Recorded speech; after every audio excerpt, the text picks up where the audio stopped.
১৯০৮ সাল সমগ্র বাংলায় তখন ব্রিটিশ শাসনের অত্যাচার দিনে দিনে বাড়ছিল। দেশের যুবকেরা স্বাধীনতার জন্য রক্ত দিতে প্রস্তুত। সেই সময় উঠে আসে দুই কিশোর বিপ্লবী, ক্ষুদিরাম বসু ও প্রফুল্ল চাকি। মুজফ্ফরপুরে ব্রিটিশ ম্যাজিস্ট্রেট কিংসফোর্ড ছিল অতি নিষ্ঠুর। বিপ্লবীদের উপর তার অত্যাচারের কোনো সীমা ছিল না। তাকে শায়েস্তা করার দায়িত্ব পড়ে ক্ষুদিরাম আর প্রফুল্লের ওপর।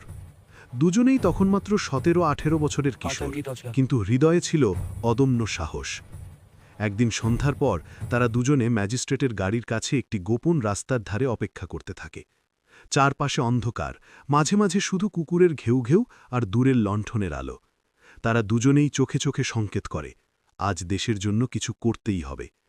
হঠাৎ ঘোড়ার টানা গাড়ির শব্দ। ক্ষুদিরাম ফিসফিস করে বলে, প্রফুল্লদা, প্রস্তুত?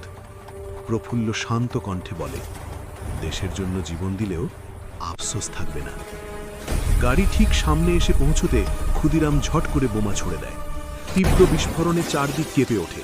তারা দুজনেই দ্রুত পালানোর চেষ্টা করে, কিন্তু ভুলবশত সেই গাড়িতে কিংসফোর্ড ছিল না, ছিল অন্য যাত্রী।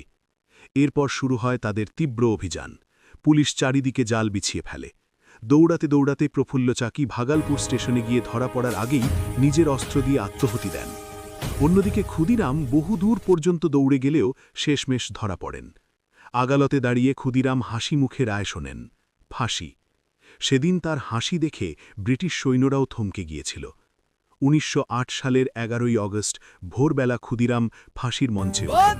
মুখে একটিমাত্র বাক্য, বন্দে মাতরম। দেশমাতৃকার জন্য এই দুই কিশোর নিজেদের জীবন দিয়ে অমর হয়ে থাকল ইতিহাসের পাতায়। আজও তারা বীরত্বের প্রতীক।